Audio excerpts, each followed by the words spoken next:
మాకెవరికి ఎలాంటి తక్కువ అభిప్రాయం కానీ లేకపోతే ఇతర అభిప్రాయాలు ఏం లేవు. రాజేందర్ గారు అంటే మాకు గౌరవమే, కానీ వారు మాట్లాడిన మాటల్ని గౌరవించే పరిస్థితి ఇప్పుడు లేదు.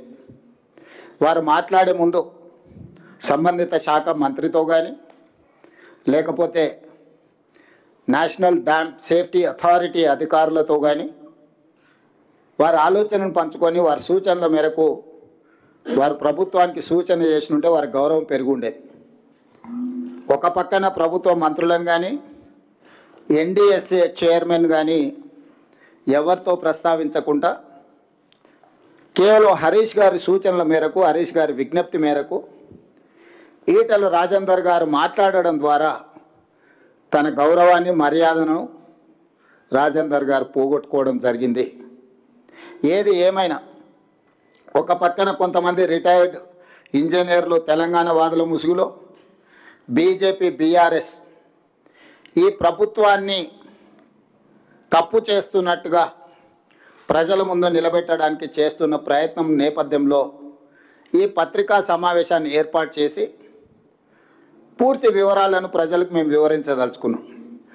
తద్వారా పాత్రికేయ మిత్రులకు కూడా వాస్తవాలను వివరిస్తే చర్చ సందర్భంగా ఎప్పుడైనా మీరు కూడా ప్రజలకు వివరించడానికి అవకాశం ఉంటుంది. కాబట్టి ఈరోజు ఈ అత్యవసర పత్రికా సమావేశాన్ని మేము ఏర్పాటు చేయడం జరిగింది. సరే, ప్రాణహిత చేవెళ్ల ప్రాజెక్టు ఊరు, పేరు, అంచనాలను మార్చడం వీటి గురించి చాలా సందర్భాలలో చెప్పిన, ఇప్పుడు అంత లోతుగా నేను వెళ్ళదలుచుకోలేదు. ఒక కట్ ఆఫ్ డేట్ తీసుకుందాం. జూన్ 21, 2019 నాడు ఆనాటి ముఖ్యమంత్రి చంద్రశేఖరరావు గారు కాళేశ్వరం ప్రాజెక్టును ప్రారంభించుకున్నారు. ఈ కథనాన్ని జూన్ 21, 2019 ఆ తర్వాత జరిగిన పరిణామాలకే పరిమితమై ఈరోజు నేను మాట్లాడాలని నిర్ణయం తీసుకున్నా. ఆనాడు మేడిగడ్డ, అన్నారం, సుందిల్ల, కన్నెపల్లి దగ్గర లక్ష్మి, సరస్వతి, పార్వతి పంపోజులు వీటి ప్రారంభోత్సవం చేసిన తర్వాత 18/5/2020 నాడు మేడిగడ్డ బ్యారేజ్ నిర్మాణంలో లోపాలు ఉన్నాయి, తక్షణమే ఈ లోపాలను సరిదిద్దండి,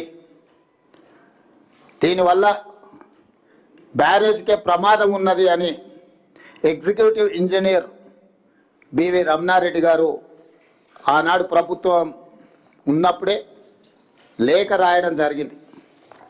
స్పష్టంగా B V Ramanareddy, executive engineer, Kaleshwaram project, the project manager ఎలాంటి and P A S joint venture Medigadda barrage మీద 18/5/2020 నాడు స్పష్టంగా in view of the forthcoming monsoons, the agency, Messrs. L&T and PAS joint venture is requested to attend to the damages occurred to the CC blocks, wearing cord, etc.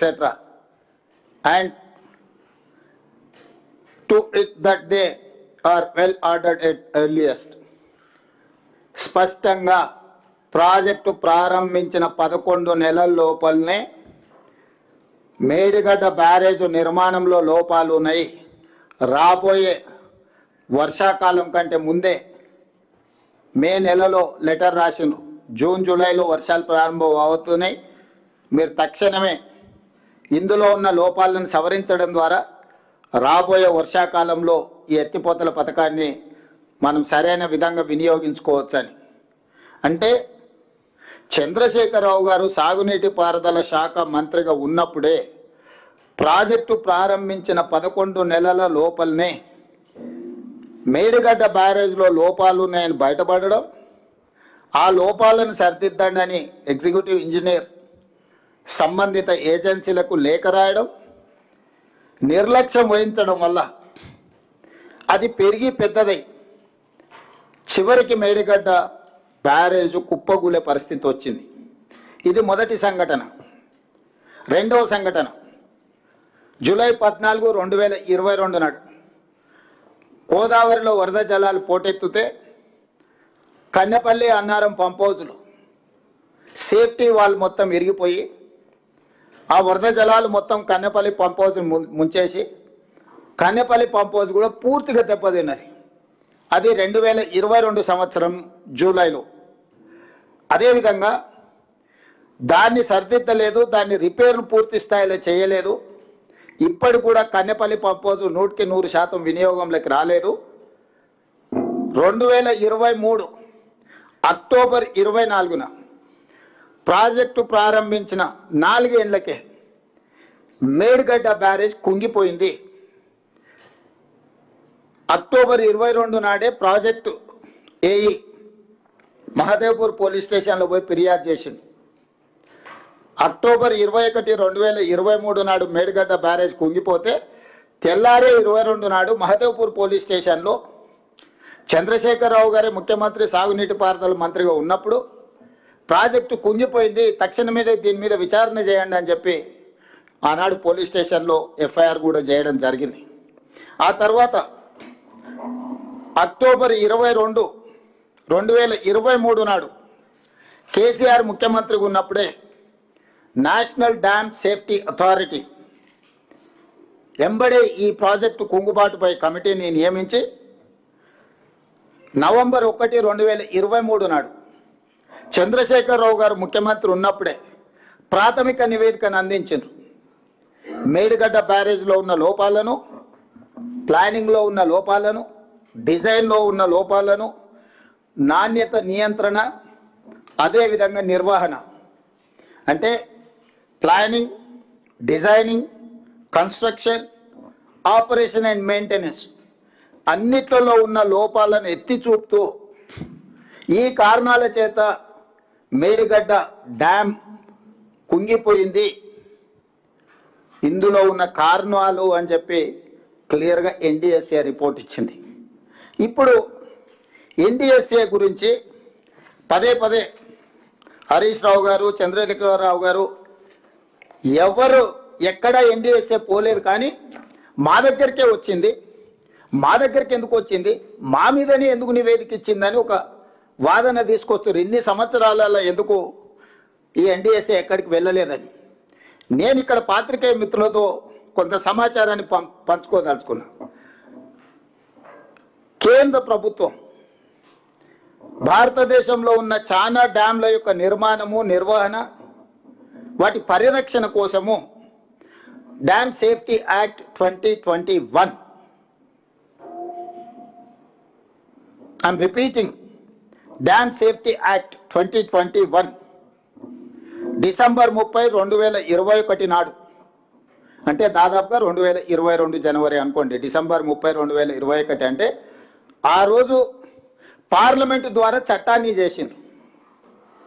ఈ చట్టం యొక్క స్ఫూర్తి ఏంటంటే ఎక్కడైనా ఈ దేశంలో దేశవ్యాప్తంగా నిర్దేశిత డ్యాంల పర్యవేక్షణ, తనిఖీలు, నిర్వహణ, మరమ్మతులకు ఈ చట్టం సమగ్ర విధానాన్ని రూపొందించింది. భారతదేశంలో ఉండే అన్ని డ్యాంల యొక్క పర్యవేక్షణ, తనిఖీలు, నిర్వహణ, మరమ్మతులకు సంబంధించి చట్టాన్ని చేసింది. ఈ చట్టం నిబంధనలను అమలు చేయడం డ్యామ్ యజమానుల చట్టబద్ధత బాధ్యత. అంటే డ్యామ్ యజమానులు అంటే తెలంగాణ రాష్ట్రంలో Srisailam, Nagarjuna Sagar, SRSP, Medigadda, Annaram, Sundilla or any other dam Telangana రాష్ట్ర ప్రభుత్వం యజమాని. కేంద్ర ప్రభుత్వం చేసిన చట్టం డ్యామ్ సేఫ్టీ యాక్ట్ 2021 ప్రకారం పర్యవేక్షించే బాధ్యత ఎన్డీఎస్ఏది. వాళ్ళు ఇచ్చిన సలహాలు, సూచనలు, వాళ్ళ ఆదేశాల మేరకు బాధ్యత నిర్వహించాల్సింది రాష్ట్రాలది. అందుకే 2022లో 2023లో జరిగిన ప్రమాదాన్ని తక్షణమే ఎన్డీఎస్ఏ విజిట్ చేసింది. 2022 కంటే ముందు ఏవైనా డ్యామ్లు కానీ ప్రమాదాలు కానీ ఏదైనా జరిగితే అప్పుడు ఈ చట్టమే లేదు, ఈ అథారిటీయే లేదు. ఈ అథారిటీని పార్లమెంట్ చట్టం చేసిందే డిసెంబర్ 30, 2021 నాడు. అది అమల్లోకి వచ్చి వాళ్ళు క్షేత్రస్థాయిలో పనిచేయడానికి ఎక్కడైనా ఒక చట్టం చేసిన తర్వాత అమలు చేసి క్షేత్రస్థాయిలో దాని ఆఫీసర్లను ఎగ్జిక్యూటివ్ ఆర్డర్స్ ఇచ్చుకోవడానికి కనీసం 3-4 నెలలను పడుతుంది కదా. సో 2022 నుంచి పనులు ప్రారంభించి 2023 అక్టోబర్లో తెలంగాణలో జరిగిన మేడిగడ్డ బ్యారేజ్ యొక్క ప్రమాదాన్ని వాళ్ళు తక్షణమే విజిట్ చేశారు. వాళ్ళు విజిట్ చేసి పూర్తిగా దీన్ని పరిశీలించి కొద్ది రోజుల్లోనే ప్రిలిమినరీ రిపోర్ట్ ఇచ్చారు, తర్వాత ఫుల్ రిపోర్ట్ ఇచ్చారు. దాంట్లో వాళ్ళు చెప్పింది ఏంది, ప్రాథమిక నివేదికలో 7వ బ్లాక్ పిల్లర్లు అక్టోబర్ 24 నాడు 19వ పిల్లరు దాదాపు 1.2 మీటర్లు కుంగిపోయింది. దీనికి ప్రధానమైన కారణం ప్లానింగు, డిజైనింగు, కన్స్ట్రక్షన్, మెయింటెనెన్స్ లోపాలు ఉన్నాయి, అందుకే పిల్లర్లు కూలిపోయినాయని. అదేవిధంగా ఈ బ్లాక్ దెబ్బతినడం వల్ల 7th బ్లాక్ దెబ్బతినడం వల్ల మొత్తం ప్రాజెక్టు మీద ప్రభావం చూపించింది. కాబట్టి బ్యారేజ్లో నీళ్లు నింపడానికి వీలు లేదు, నీళ్లు నింపితే ప్రమాదం అని చెప్పి ఇచ్చారు వాళ్ళు. ఫస్ట్ ప్రాథమిక నివేదిక ఇచ్చారు, తర్వాత ఫైనల్ రిపోర్ట్ ఇచ్చారు. ఈ ఫైనల్ రిపోర్టు 365 పేజీలు ఉంది టోటల్గా. ఈ 365 పేజీలలో ప్రతి పేజీలో ఉంది. నేను కొంత సారాంశం చెప్తా, మీకు ఈ కాపీలను కూడా మీకు అందజేస్తా. ఫైనల్ రిపోర్ట్ 24 ఏప్రిల్ 2025 నాడు ఫైనల్ రిపోర్ట్ ఇచ్చారు. వివిధ పరీక్షలు క్షేత్రస్థాయిలో నిపుణులు పరిశీలించిన అనంతరం ఎన్డీఎస్ఏ తుది నివేదిక ఇచ్చింది. అందులో మేడిగడ్డ, అన్నారం, సుందిల్ల బ్యారేజు నీటి నిల్వకు అనుకూలం కావని తేల్చి చెప్పింది. పేజీ నెంబర్ 346 పేజీలో మేడిగడ్డ బ్యారేజ్ 7వ బ్లాక్ నష్టం వల్ల బ్యారేజ్ నుంచి నీటి మళ్లింపు పనికి రాకుండా పోయింది. ఈ నివేదికలో 346 పేజీల స్పష్టంగా 7th బ్లాక్ డ్యామేజ్ అవ్వడం వల్ల నీటిని నింపడం కానీ నీటిని మళ్లించడం కానీ కుదరదు. దీనివల్ల మొత్తం ఎంటైర్ మేడిగడ్డ బ్యారేజ్ దెబ్బతిన్నదని చెప్పింది. 352 పేజీలో అన్నారం బ్యారేజ్ తీవ్రంగా దెబ్బతిన్నది, నీటి మళ్లింపు సురక్షితం కాదని చెప్పింది. 356 పేజీలో సుందిల్ల బ్యారేజ్ తీవ్రంగా దెబ్బతిన్నందున నీటిని మళ్లించడం సురక్షితం కాదని చెప్పింది.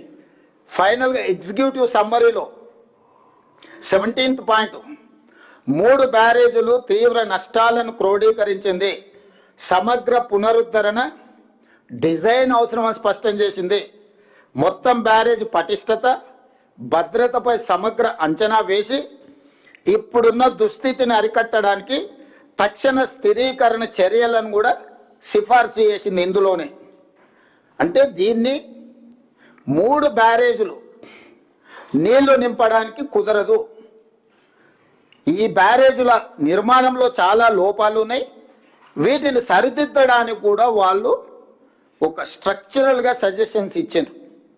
ఏ విధంగా నిపుణులు అపాయింట్ చేయాలి, ఏ సంస్థలతోని భూసార పరీక్షలు చేయించాలి, ఏ సంస్థల ద్వారా ఈ ప్రాజెక్టు యొక్క నాణ్యతను ఏ రకంగా చేయాలనో వాళ్ళు కంప్లీట్గా ఇచ్చారు. చివరిగా ఇంకే మాట ఏమన్నారు, పునరుద్ధరణ డిజైన్లు, రిపేర్లు, ఇతర పనులన్నీ ఎన్డీఎస్ఏ లేదా సిడబ్ల్యూసి ఆమోదంతో చేపట్టాలని ఎన్డీఎస్ఏ సిఫార్సు చేసింది. నువ్వేది చేయాలన్నా మీ దగ్గర అపర మేధావులు ఉండొచ్చు, 80,000 పుస్తకాలు చదివిన వాళ్ళు ఉండొచ్చు, కిలాడి కమిటీ ఉండొచ్చు. ఈ కిలాడి కమిటీలు ఇచ్చే నివేదికలు లేకపోతే సూచనలతోనే మీరు ముందుకు వెళ్ళడానికి వీల్లేదు. ఎవరిచ్చే సూచనలు పాటించాలంటే ఎన్డీఎస్ఏ లేదా CWC central water commission committee, ఈ ఇద్దరిని పరిగణలోకి తీసుకున్న తర్వాతనే మీరు ఏ పని చేసినా కూడా దీన్ని ముందుకు తీసుకెళ్లాలని స్పష్టంగా చెప్పింది. ఇదే ఆ నివేదిక. ఈ మొత్తం నివేదిక 365 పేజీలలో ఇచ్చిన నివేదికలో మొత్తం కూలంకషంగా సారాంశాన్ని మొత్తం వడబోసి సమస్యలతో పాటు సమస్యల పరిష్కారానికి అవసరమైన సూచనలు అన్నిటిని కూడా ఇచ్చింది. దీన్నే బైబిల్, దీన్నే ఖురాన్, దీన్నే భగవద్గీతగా భావించి తెలంగాణ సాగునీటి పారుదల శాఖ తూచా తప్పకుండా ఎక్స్పర్ట్స్ కమిటీని అపాయింట్ చేసి ఈరోజు ఆ ప్రాజెక్టును పునరుద్ధరించడానికి అహర్నిశలు మేము ప్రయత్నం చేస్తున్నాం. ఇప్పటికిప్పుడు వీళ్ళు వచ్చేసి లేదు లేదు ఇప్పుడు ఆడ నీళ్లు పోతున్నాయి. వెనకటి కేసీఆర్ చెప్పిండు తలాబులో నీళ్లున్నా మన తాగడానికి నీళ్లు లేవు, కాలు అడ్డం పెడితే మొత్తం మన భూములు తడిచిపోతాయి, ఇంత దుర్మార్గం ఇంత అన్యాయం ఉంటుందా అని తెలంగాణ ఉద్యమంలో చెప్పాడు. మనం కూడా అవును తల ఊపినాం, బాగానే ఉంది. అప్పుడు ఉద్యమ సందర్భం వేరు. ఆయన ఏం కథలు చెప్పినా, బుర్ర కథలు చెప్పినా, హరికథలు చెప్పినా మనం విన్నాం. సరే మనోడే కదా ఏదో ఒకటి కానీలే. ఇప్పుడు కూడా మళ్ళీ కొడుకు బయలుదేరాడు, అవి ఆడ నీళ్ళు పోతున్నాయి, ఇక్కడ కన్నెపల్లె పంపులు ఉన్నాయి, మీరు ఎత్తురని. సరే తండ్రి అంటే చదువుకో ఏ లెవెల్లో చదివినో తెలియదు కానీ కొడుకు మళ్ళీ అమెరికాలో చదివినా ఐటీ చదివినా అంటాడు. ఇవాళ నేను అడిగేది, ఇవాళ ఒక్కొక్క దాన్ని నేను వివరాలు చెప్పదలుచుకున్నాను. నీళ్లు వారినంత మాత్రాన కళ్ళ ముందల నీళ్ళు పోతుంటే ఎత్తనికి రాదు. పారుతున్న నీళ్ళని ఎత్తుకునే అవకాశం ఉంటే బ్యారేజీలు కట్టాల్సిన అవసరమే ఉంది నర్సింగ్. బ్యారేజీలు కట్టిందంటే పరిగెత్తుతున్న నీళ్లను నిలబెట్టాలి, నిలబెట్టిన నీళ్ళను ఎత్తాలి, ఎత్తిన నీళ్ళను తరలించాలి. ఇదే కదా లిఫ్టులు అంటే. పరిగెత్తున్న నీళ్ళను నిలబెట్టాలి, నిలబెట్టిన నీళ్ళని ఎత్తిపోయాలి. స్థూలంగా ఇంతే తెలుగులో. దానికోసమే బ్యారేజీలు కట్టారు. ప్రతి బ్యారేజ్కు వెనకాల ఒక పంప్ హౌస్ కట్టారు. ఆ పంపుల నుంచి లిఫ్ట్ చేసి తీసుకుంటున్నారు. ఇప్పుడు వాటి కథ కూడా చూద్దాం. మేడిగడ్డ బ్యారేజ్ నుంచి మాట్లాడుకుంటుద్దాం. మొదట మేడిగడ్డ, తర్వాత అన్నారం, ఆ తర్వాత సుందిల్ల, ఆ తర్వాత శ్రీపాదెల్లంపల్లి అక్కడ ఉన్నది. ఒక్కసారి మిత్రులను అటువైపు కూడా చూడమని. ఇది మేడిగడ్డ బ్యారేజ్. ఈ మేడిగడ్డ బ్యారేజ్ 89.5 మీటర్ల బెడ్ లెవెల్లో ఉంది. దీని క్రస్ట్ గేట్లు 90 మీటర్ల దగ్గర క్రస్ట్ గేట్లు ఉన్నాయి, 1 మీటర్ పైన. దీని వెనకాల 18.5 కిలోమీటర్ల వెనక్కి ఇక్కడ మీకు లక్ష్మీ పంప్ హౌస్, అదే కన్నెపల్లి పంప్ హౌస్. ఈడ బ్యారేజ్ ఉంటే బ్యారేజ్ నుంచి వెనక్కి 18.5 కిలోమీటర్ల దగ్గర